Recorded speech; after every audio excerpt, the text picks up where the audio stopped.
What's up, guys? So we've always known the gods and Loki don't always get along. Loki's pranks has always caused trouble for the Aesir, but they've always just tolerated him and kept him around. However, one day he went too far and the gods had enough.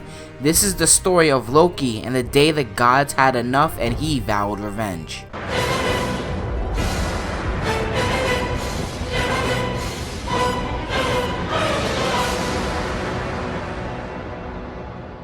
At this point in the world, Loki has been away from Asgard on one of his trips. That's how Loki usually did things. Every time he caused trouble, he left Asgard for a couple hundred years. Doing this, the gods forgot about him and his crimes. He returned at a time when the gods and elves were drinking together. Balder had recently died and the world still mourned for him. During this gathering, all gods and elves were present, from low level all the way up to Odin himself. Loki very quickly got very drunk, but he kept going, drinking past the humor stage, past trickery, past morals, and into the realm of darkness. When he heard the gods complimenting one of the servants, Loki quickly sprang up and stabbed the servant with a knife, killing him instantly. The gods drove Loki out of the feasting hall, angry at what he had just done. Later on, Loki kicked the doors to the feasting hall open and stormed inside. "You are not welcomed here," the gods and elves shouted. Loki ignored them and walked up to Odin himself. "All-Father," he spoke, "didn't you and I mix blood long ago? And didn't you swear you will never feast without your sworn blood brother?" Odin reluctantly nodded and told Vidar to make room at the table. The night went on and Loki was drinking heavily. One by one he insulted the gods and elves. Each insult had some truth in it to hurt that person and made that insult stick. He brung up things from their past and he didn't stop. He went on and no one dared say anything back. This didn't stop until Thor arrived. He threatened Loki he will kill him with his hammer if he didn't stop. As Loki was leaving the room, he said one final thing. He said there will never be another autumn feast here. Flames will take this hall. Your skin will be burned from your back by the fire. Everything you love will be taken from you. This I swear. He then stormed out of the feasting hall. Loki woke up the next morning. He didn't feel any guilt for his words, but he knew the gods would not tolerate him any longer and wouldn't let last night go without punishment. So he thought of an escape plan if they would come. If they came for him, he would need to escape quickly and disappear for a long time, maybe for 1,000 years. He needed to leave for such a long time his existence would be forgotten, so they wouldn't be mad at him anymore. He decided that if they come for him, he would become a salmon and hide in the bay near him. But if I hide in the bay, would there actually be a way for them to get me, he thought to himself.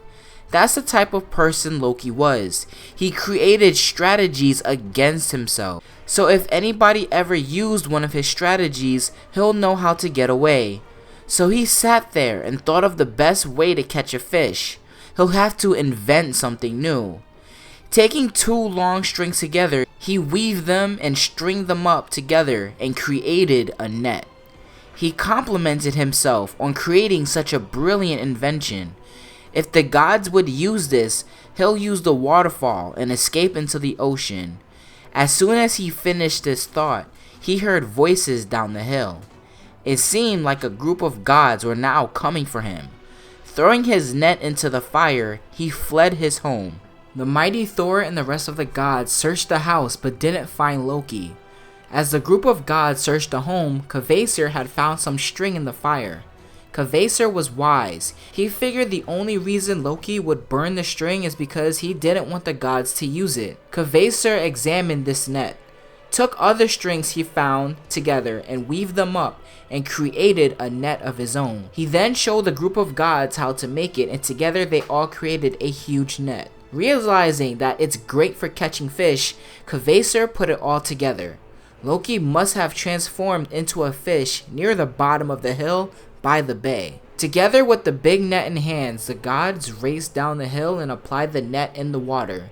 And out of the water, they spotted the shiniest salmon they've ever seen in their lives. The salmon retreated towards the bottom of the bay, avoiding the net. Loki had one chance to escape, and that's to find the waterfall and travel up it. Kvasir then told Thor that this is our only chance to catch Loki. Once Loki jumps from the water, you will need to catch it.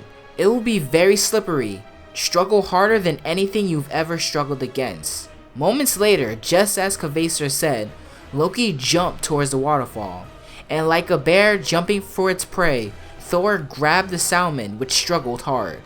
The fish moved, struggled, thrashed, and tried to escape Thor's mighty grip. Thor used every muscle in his arms and held the fish with all of his power, even crushing the fish. He then threw it into the net itself. Transforming back into his normal self, still trapped, the gods were carrying Loki somewhere. Loki didn't recognize the path. He asked where are they taking him and pleaded to them to let him go, but all of the gods ignored him. They did eventually let him walk, for they were sick of carrying him.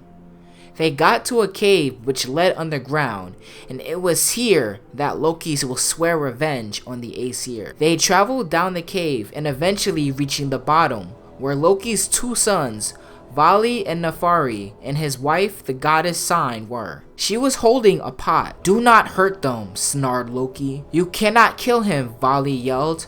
Narifi added, "He is a blood brother to Odin. You are under oath to not kill him." At this point, a few of the gods left the cave, except a few, including Thor and Kvasir, stayed. Kvasir said, "We are under oath to not kill Loki, but not his sons." Kvasir whispered into Vali's ear, and soon Vali changed into a wolf, and the wolf turned to his brother. Narifi took one step back, and as soon as he did, the wolf was on him, ripping, clawing, and biting.